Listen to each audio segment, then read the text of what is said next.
Hello, everyone. Pastor Ben here. It's Friday. We made it to another one, and it's a beautiful day. And I hope you're enjoying some of this great spring weather.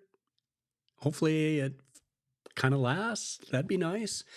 So, just wanted to record a Friday afternoon video, try and keep you in the loop on a few things. Excited about this weekend, but even better news, Sunday's coming. And so, as we've been preparing for Sundays and thinking about that, just want to share again with you some thoughts and preparations that I've been making as we get close to our time together on Sunday. Last Sunday, we started a new series, this denominational effort and push regarding blessing our communities. And it's just this whole idea of Nazarenes across USA and Canada praying, intentionally thinking and seeking God's heart and how we can be a part in blessing our communities and the world around us. And so, as we kicked that off last week, I was challenged, and I hope you were too, in regards to how we need to reframe this important question that we got from this parable out of Luke 10. And so this week we're going to be looking at that again. That's going to be kind of this parable that Jesus used. That's going to kind of frame how we think and move towards this idea and intention of blessing our community. So I want to spend a few minutes with that here again today. We're going to be kind of continuing in that. And I just want to, I guess, look back at this question that we asked. In that parable from Luke chapter 10, Jesus was asked by this religious leader, "Who is my neighbor?" And Jesus kind of spins the question. Jesus is really good about answering a question with a question. He can get away with that. And the question that he asked in response to what this religious leader asked, "Who's my neighbor?" Jesus asked him, who was being a neighbor to this guy that was in need? So Jesus kind of put him on the spot, asked him to, in essence, kind of rethink this question. And so that's where we were challenged this last week, is thinking along this line of who am I being a neighbor to? And I hope you've kind of wrestled with and kind of sat with that question a little bit.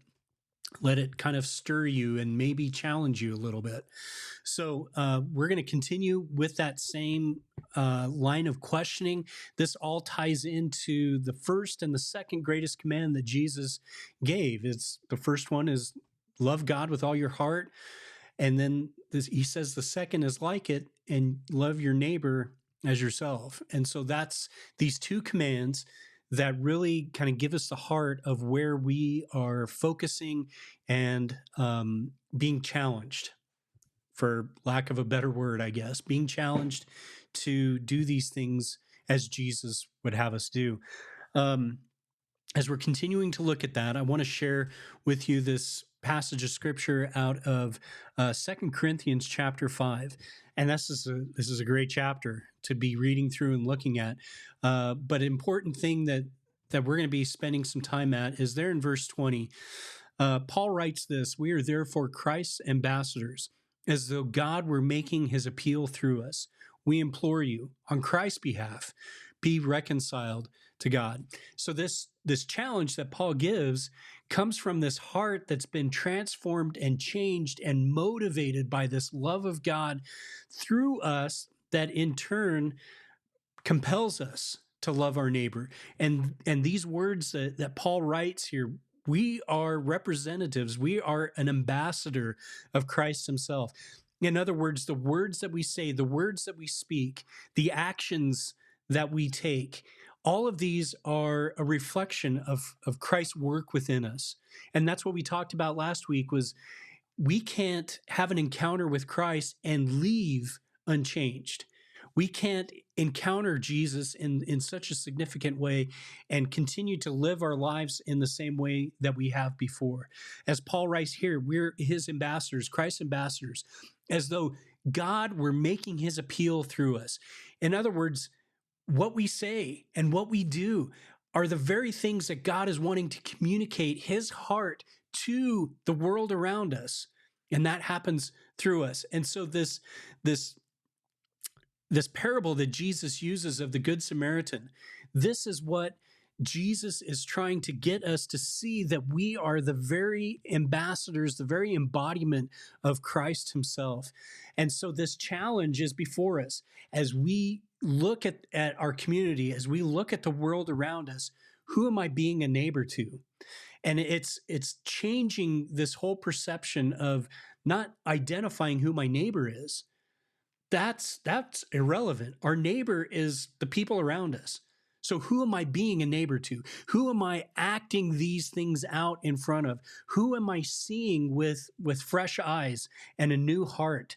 This heart that Jesus has now given us, this heart that's been changed by his presence, this opportunity that's now before us to be these very ambassadors to the world around us because of Christ's love that compels us.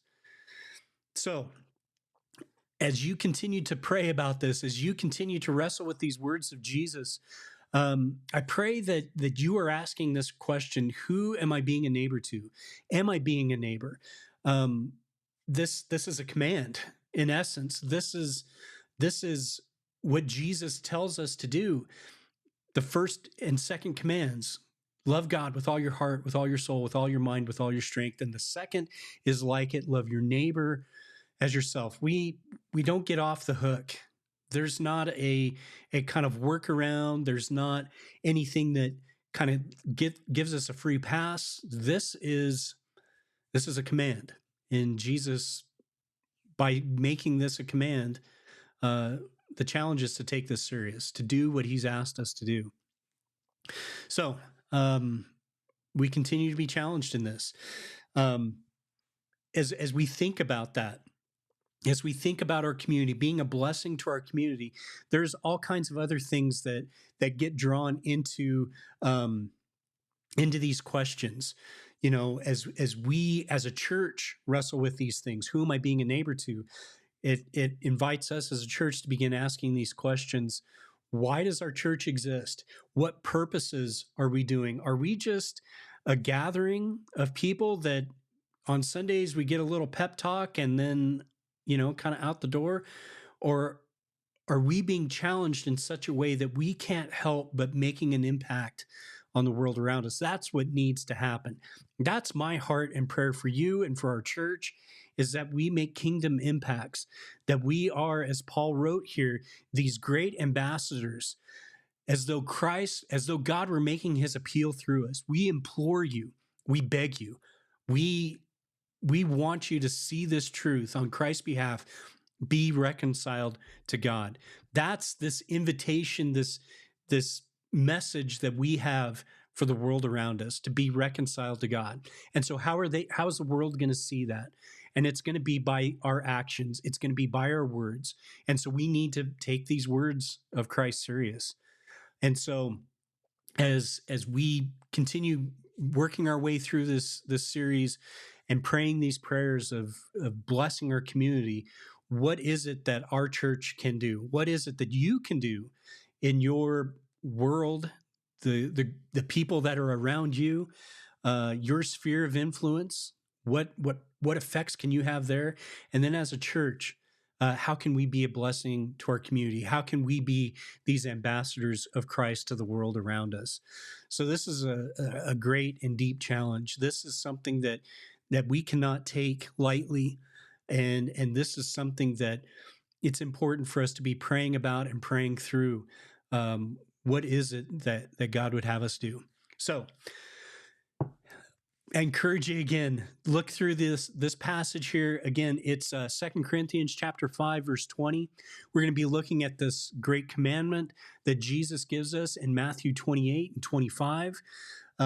This call to love God and love others. So much is wrapped up into these things. I challenge you to read through these, be praying this prayer of not who's my neighbor, but who am I being a neighbor to? So this Sunday, again, normal services. Our Spanish service begins at 9 a.m. Sunday school begins at 9:45, and our English service at 10:45. And I just invite you to come. I invite you to gather with us. Hopefully, you can be with us in person. If not, we will be online.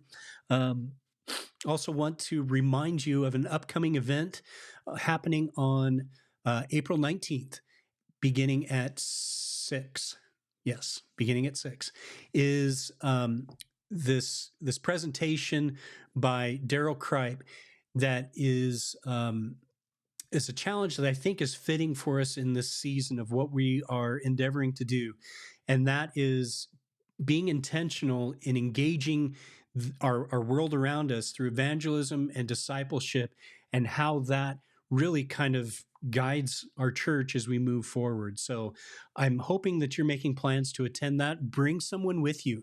They don't even necessarily have to go to our church, because I think this is something that everyone can benefit from, to making kingdom impacts in our world in just some incredible ways. So, again, April 19th, 6 o'clock. Hope you're making plans to attend there. Otherwise, we will see you Sunday in person or online. God bless you. I'm praying for you, and we'll see you then.